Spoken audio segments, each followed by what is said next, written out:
Pô, eu te conheci, acho que foi em dezembro, agora no final do ano passado, apareceu o teu vídeo do Nietzsche lá.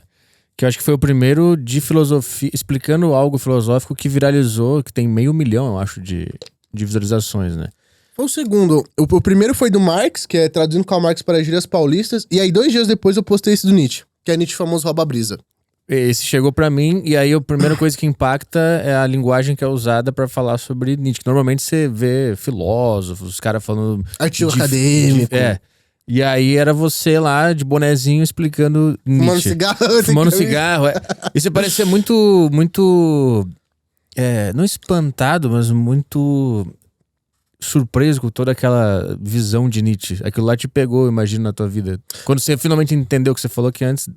Quando o cara te explicou, você não tinha captado direito, né? É quando você compreendeu, você ficou meio espantado com a visão específica de Nietzsche. O que te chamou a atenção depois que você entendeu o niilismo, que são aquelas quatro formas de niilismo e tudo mais? Cara, então, dando esse contexto maior, né? O Nietzsche foi um filósofo que eu me dediquei bastante assim, pra estudar, pra ler os livros dele e tal, entender a teoria dele. E vou ser sincero, cara, toda vez que eu visito, né, os livros do Nietzsche, toda vez que eu vou reler, eu acredito que eu tenho insights diferentes, eu tenho reflexões diferentes, me levam pra lugares diferentes, tá?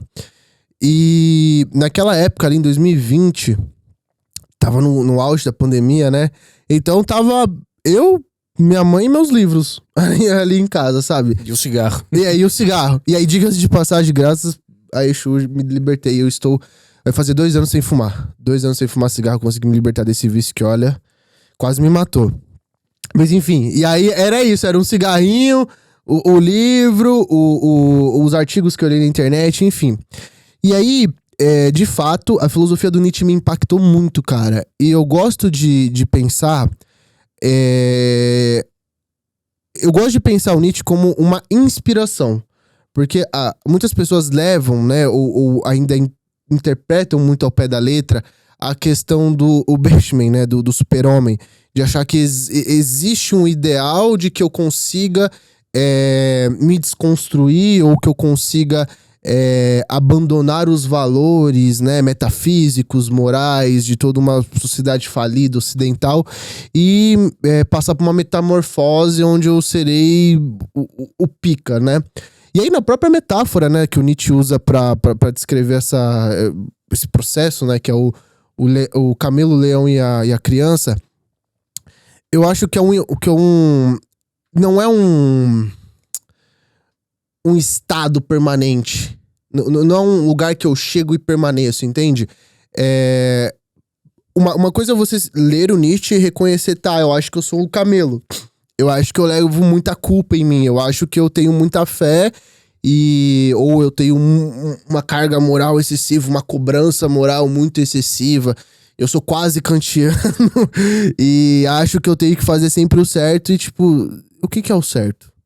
Será que eu já me questionei o que seria o certo pra mim? Eu sempre ouvi o certo de todo mundo, mas eu nunca parei pra me ouvir, né? Você consegue explicar essa metáfora pra ficar mais clara essa ideia? Claro. Lá no Assim Falou Zaratustra, né? A gente tem a metáfora do camelo, leão e da criança. E ali a gente entende que o ser humano, né? E aí, contextualizando, né? O ocidental, ali mais ou menos do século 19 para 20, mas eu ainda acho que do século 21 também. Ele é carregado. Ele é carregado por... não é que ele é carregado, ele carrega, melhor dizendo, né? Ele carrega muitas coisas nas suas costas. E aí, essas coisas trazem ou inflamam um certo ressentimento dentro dele. Ele passa a ser muito ressentido. E aí, olhando para a sociedade do Nietzsche, né? Que não era o nosso contexto de positividade tóxica, que a gente pode falar um pouco disso depois também, eram pessoas que se culpavam por tudo, eram pessoas que não eram felizes porque achavam que ser feliz era seguir muitas regras, ou ter uma vida certinha, ou seguir padrões, e esses padrões eram padrões de controle, né? Então, o que é o camelo? É a pessoa que ela é moralmente ressentida, então assim, eu tenho o ideal de liberdade e de disciplina, mas eu não consigo seguir, aí eu julgo todo mundo que não consegue seguir isso também, ou que é um pouco mais livre, tem uma cabeça um pouco diferente. O Camilo é o que leva a culpa, é a pessoa que se culpa toda hora. Na época do Nietzsche, isso tava direcionado pra igreja? Tava, completamente. Direcionado pra igreja, e apesar dele não explorar muito isso, eu acho que até numa instância política também, cara, até a própria organização da sociedade, porque ali ele tava vivendo o que a gente chama de Belle Époque, né? Então ali tava a formação dos estados nacionais, tava surgindo a Itália, tava surgindo a Alemanha, tava surgindo algumas identidades nacionais ali, né? Até o próprio Brasil, né? Então a gente tava ali mais ou menos na época de Dom Pedro. Tem uma história interessante, né? Que não é confirmado pelos historiadores, mas que supostamente a gente teria encontrado Dom Pedro II no vagão de trem. E eles teriam tido uma conversa. Inclusive tem um filme brasileiro muito bacana sobre isso, que é O Martelo e a Coroa, se não me engano. Que é até um amigo meu que fez esse filme. Enfim. E aí o Camilo era uma pessoa que levava muita culpa, porque a igreja falava, faça, não faça. Se você fizer isso, você vai pro céu, se você não fizer isso, você vai pro inferno. E aí, tipo assim, a pessoa, ela até podia pensar em ser feliz, em curtir a vida, ou, enfim, qualquer outra coisa nesse sentido, em tentar vislumbrar uma coisa fora daquilo, mas a religião a condenava, a sociedade a condenava, a moral a condenava. Então, assim, tem essa esfera pública, tipo assim, pô, vou me sentir envergonhado se todo mundo souber que eu faço isso. Entende? Além da fé, além de Deus tá vendo, se as pessoas verem também, eu vou me sentir envergonhado, eu vou me sentir humilhado, né? Naquela época ainda se falava muito sobre honra, né? Eles ainda levavam muito esse aspecto em consideração, né? E o Camelo é o que carrega tudo isso, cara. É a pessoa que vive uma vida que odeia, ela odeia a vida que ela leva, e ela precisa suportar essa vida com uma promessa de um pós-vida, onde ela vai ser feliz, ou que ela vai reencarnar numa coisa melhor, ou que, enfim. Então, ela carrega uma vida que ela odeia com uma promessa que ela vai ser feliz na próxima, né? E muitas pessoas, acho que vivem sobre essa perspectiva, né? Não, eu vou suportar, porque isso é uma aprovação, porque isso é isso, porque, enfim, pelos seus motivos, e o melhor está por vir. E aí que a gente cai no niilismo, né? Porque quando Nietzsche ele vai falar sobre, ou pelo menos, né, posteriormente vão categorizar as formas de niilismo, a gente tem o niilismo negativo, passivo, reativo e o ativo. O niilismo negativo é esse, é o platônico, né? É o cristão. É aquele que, tipo assim, eu nego o mundo físico, eu nego as minhas sensações corporais, então, tipo assim, eu não valorizo a força física, eu não valorizo a saúde, eu não valorizo a vitalidade, eu valorizo a razão ou a fé. Eu valorizo uma coisa que vai me conectar não com esse mundo físico, não comigo mesmo, não com o agora, o presente, mas é algo que vai me conectar com um além. Um possível além, seja o mundo das ideias, seja o céu, seja qualquer instância metafísica transcendental, seja qualquer coisa que está além do que eu posso enxergar com os meus olhos, mas que eu posso acreditar com o meu coração e a minha fé, ou a minha mente e a minha razão, mas não é tangível. A gente tem o niilismo reativo, que é aquele, se eu não me engano, o reativo é aquele niilismo mais kantiano, né, meio iluminista, onde não... Os nossos esforços estarão para construir uma sociedade melhor. Então a gente vai... o Kant vai elaborar a paz perpétua, por exemplo, né? Algumas pessoas ligam essa crítica do Nietzsche também ao socialismo. Então, uma transição de sociedade sem classe, ao comunismo, enfim. Então, é sempre uma construção, uma dedicação de forças para um agora, pensando no que está por vir. Esperar o melhor daqui a um tempo é niilismo. O que ele tá dizendo é viva o presente, basicamente. Uma coisa meio Buda. Quase isso. É que eu acho que o melhor está por vir e muitas vezes eu não vou ver esse melhor, entendeu? Acho que tem esse quê de tipo assim, tá, eu vou contribuir com a minha parte usando a minha vida pra isso, mas eu não sei se a minha vida vai conseguir contemplar esse melhor ainda, entendeu? Então, ainda é uma lógica de eu estou gastando a minha vida por uma coisa que talvez eu não tenha esse retorno, por uma coisa que eu não usufruo ainda, entendeu? Então, ainda acho que fica nessa instância de uma promessa que eu não vou ver se concretizar. Eu vou confiar isso aos meus filhos ou aos meus netos, que aí, quem sabe, eles vão ter isso. Mas sim, o niilismo ele chama a gente pra olhar a vida pro agora, né? O niilismo ativo, no caso. E aí o negativo é aquele niilismo mais voltado pro Schopenhauer. Algumas pessoas podem ligar isso ao desespero humano do Kierkegaard, enfim. Esse é o do Twitter. O que você fala nos vídeos lá, o niilismo do cara do Twitter. É o niilismo das bolhas, né? É o niilismo do corintiano. É o niilismo do corintiano que ele está no tédio de esperar o jogo do Corinthians e a tristeza de ver o Corinthians jogar, né? Que olha, de um tempo pra cá, ser corintiano tá sendo foda. Depois da saída do Cássio foi... Enfim, né? E aí é esse tipo de niilismo. É o niilismo da perca da fé. É o niilismo que sucumbe. É o niilismo que vai sucumbir a um desespero de tipo assim, cara, eu não suporto mais isso, mas eu não sei pra onde eu vou correr. Eu não sei o que fazer. Talvez terapia. Mas é esse niilismo que se perde em si, é o que traz a desesperança, é o que traz tendências, né? Então, tendências a autossabotagem, automutilação, a suicídio, enfim, autodepreciação, enfim, autoagressão, o que seja. Então, é esse niilismo que cai numa espiral, né? É uma espiral que sempre te leva pra baixo e sempre te leva mais fundo pro fundo do poço, né? Mas tudo isso que você tá falando não foi Nietzsche que criou. Foram interpretações a partir do que ele disse? E aí, o pessoal mais acadêmico, me perdoe, porque eu não lembro de cabeça. Mas eu acho que quem fez essa categorização das 4 formas de niilismo foi o Deleuze, o Guattari. Foi um desses dois. Eu acho que foi o pessoal da França que fez essa parada depois. O lance do Nietzsche era só desconstruir a realidade? Então, o Nietzsche ele não vai entrar... E a própria obra do Nietzsche não é uma obra que nem, por exemplo, Aristóteles faz, que nem os acadêmicos tradicionais fazem, né? O Nietzsche ele tem um quê poético. Ele não tá tão preocupado em fazer uma obra... Um TCC. A BNT. O Nietzsche ele não segue a BNT, vamos dizer assim. E aí, por muitos motivos, né? Ele tinha enxaqueca crônica. E aí, o fato interessante, no Ecce Homo, se eu não me engano, ele tem um trecho onde ele elogia o uso de haxixe pra quem quer aliviar a dor de cabeça crônica. Então, eu tenho as minhas suspeitas que o Nietzsche ele era maconheiro. Eu tenho as minhas suspeitas, né? Enfim. Ele elogia o uso de haxixe e ópio. Enfim. E aí, cara, o Nietzsche, então, ele sofria muitas dores de cabeça crônica, ele não conseguia escrever por muito tempo. Ele tinha pedaços do dia dele, né, então ali 20, 30 minutos, que ele tinha uma certa lucidez, não é uma lucidez, mas tipo assim, ele não tinha aquelas dores de cabeça tão forte, o negócio não tava estourando na cabeça dele, ele poderia se dedicar por poucos momentos àquilo. Tanto é que muitas pessoas, a gente identifica que a escrita do Nietzsche, ela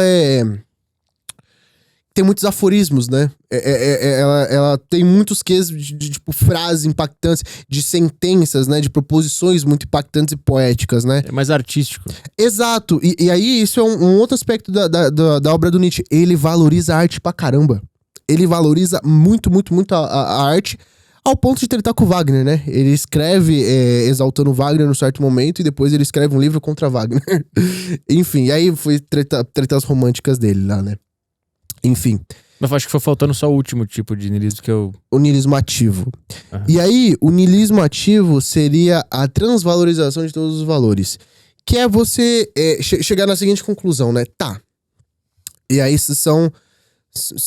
algumas pessoas falam que são, outras falam que não, mas um sequenciamento, né? Então, existe metafísica, existe Deus, existe uma razão universal, existe um logos, enfim, existe qualquer coisa que ordena o universo e eu acredito e me submeto a isso.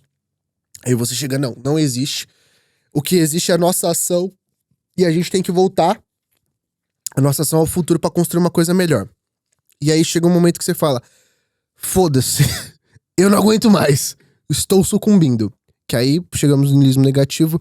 O niilismo ativo seria você perceber o seguinte, cara, se nada tem um sentido de fato, né? Se Deus está morto e nós o matamos, se não existe um céu, um inferno, se não existe nenhuma instância metafísica que vai fazer um julgamento meu, se não as consequências das minhas próprias ações, né? Então é uma lei física, né? Causa e efeito, né? Enfim, ação e reação. Se não existe nada além do mundo físico, ou nada que vá me influenciar além do mundo físico, eu sou livre. O nada por niilismo negativo é uma sentença, é uma dor, é uma sentença de sucumbir. É o cara que não suporta o peso dele chegar à conclusão de que não existe nada, que não existe um Deus, que não existe nada que vá sustentar ou vai dar sentido à dor dele, ao sofrimento dele, à própria vida dele, e ele pifa, ele entra em pânico, ele fudeu, e agora? Sofri à toa, tô me fudendo, não vai acabar isso, não tem ninguém que vai interceder por mim? O nihilista ativo aí fala assim, tá, se não existe nada, então eu sou livre. Esse nada metafísico, né? Esse não existe um Deus pra justificar a moralidade, não existe um Deus pra me castigar, então pressupõe uma liberdade pra mim, pra eu ser mais autônomo e eu ditar a minha verdade, e eu construir a minha verdade. O niilismo ativo, ele traz essa perspectiva, e aí eu acho que isso, os existencialistas, eles vão seguir essa linha, né? E tipo assim, eu construo o sentido da minha vida. Eu não preciso de Deus pra isso. Eu não preciso de um logos universal. Eu não preciso de uma metafísica pra eu saber o que é verdade pra mim. Ou pra eu determinar o que é felicidade pra mim. Ou pra eu determinar o que é a minha vida. Né? Pra eu ter um projeto de existência genuíno. Eu posso fazer isso porque eu quero. Porque eu sou forte. Porque eu me conheço. E aí que vem o ponto de convergência do Nietzsche e do Sócrates. Conhece-te a ti mesmo e torna-te ti mesmo. Porque até então, pro Nietzsche, aquele que vive, né, segundo padrões, segundo a moralidade, a metafísica, ele não é ele mesmo. Ele é como se fosse um boneco. O homem massa. Um homem massa. Aqueles bichinhos do Power Ranger lá, que fazia e tomava porrada. É aquilo. Não é um protagonista genuíno da própria história, da própria narrativa. É só mais um personagem que compõe a narrativa divina, que compõe a história do universo. É só mais um figurante. E aí, quando você subverte essa perspectiva, você fala assim, não, cara, foda-se a narrativa divina. Eu sou o protagonista da minha história. Eu sou o protagonista ao ponto de eu escrever quais são as minhas virtudes, o que eu vou valorizar. E é por isso que a gente chega no termo, né, da transvalorização de todos os valores. Então, eu vou ir além desses valores já estabelecidos. E aí que ele vai propor, né, o resgate à saúde. E aí, eu acho muito característico esse termo, né, na filosofia do Nietzsche, da saúde, né? Porque ao mesmo tempo que ele tinha muitos problemas de saúde, né? Então ele tinha problema na voz, ele tinha problema de dor de cabeça crônica, ele tinha uma saúde muito frágil, né? Não tinha uma boa resistência. Ele era alpinista, cara. Ele gostava de subir nos montes, né? Filosofava nos montes suíços, né? Nos Alpes suíços. Enfim, ele gostava muito de viajar. Ele gostava da vida ativa, né? Ele gostava de viver o mundo, de experimentar o mundo, né? Ele era um individualista extremo. Então, eu não acho que ele seja um individualista extremo, porque ele não nega a instância do outro. Eu não acho que ele vá dizer numa narrativa de que você é o protagonista da sua vida, só que existem outros filmes rolando, tá? Sim. Então, tipo assim, ainda há uma corresponsabilidade das suas ações. Então, tipo assim, é a máxima do telema, né? Faz o que quiser, tudo há de ser lei. But, você vai fazer ação e reação. Mas ele nega valores e morais impostas vindo de cima. Nesse sentido, ele é individualista ao extremo. Ele vai atomizar a responsabilidade, ele vai atomizar o sentido da vida do indivíduo, né? Ele vai trazer que, tipo assim, não é um livro que vai determinar quem é você. Você se determina. Como é que ele resolve a questão do certo e do errado? Se ele nega todos os valores e cria os próprios. Se ele decidir que o valor dele é, sei lá, estuprar alguém.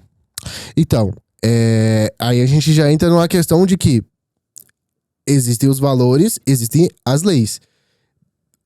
Eu acredito que o Nietzsche ele não vai se transpor perante a lei. Aí algumas pessoas ainda tentam associar ele ao anarquismo, né? Aos princípios do anarquismo, mas eu acho que não vai entrar em muita convergência com o Bakunin.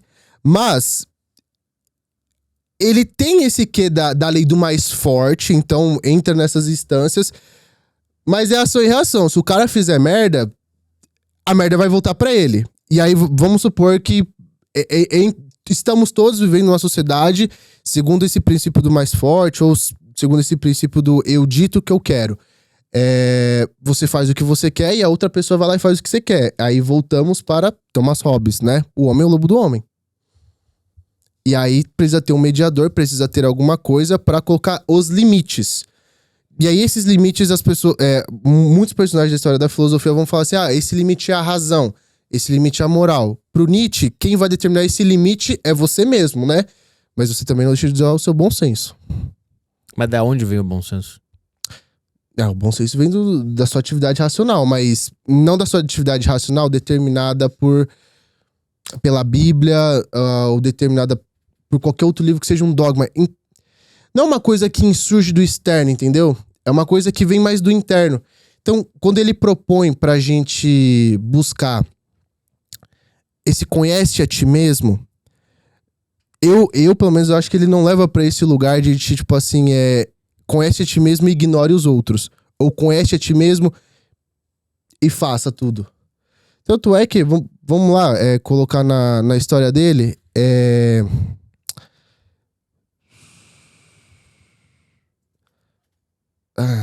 não é Luiz Labé.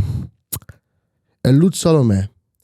Teve uma personagem feminina na história dele que acabou partindo o coração dele, né? E ele leva em consideração a liberdade dela de fazer aquilo. Que, enfim, encurtando muito a história, que é anos e anos, ele conheceu uma moça, que inclusive depois ela vai ser aluna do Freud, se não me engano, a Lud Salomé. Ele se apaixona por essa moça e ele tinha um amigo, eu esqueci o nome desse amigo dele, mas ele também era filósofo. E aí meio que os dois se apaixonam por ela. E eles vão fazer algumas viagens com ela. Enfim, coisas acontecem. E o Nietzsche se declara pra ela, pede ela em casamento. Só que ela diz não. Passa-se um tempo, ela foge casada com esse amigo dele. Ele lamenta isso. Ele lamenta o que aconteceu. Só que ele ainda entende que é uma instância de escolha dela. Ele ainda entende que, tipo assim, é trágico. A vida é uma tragédia, né? Então, não é um conto de fadas, não há um pote de ouro no final do arco-íris, mas é a escolha dela.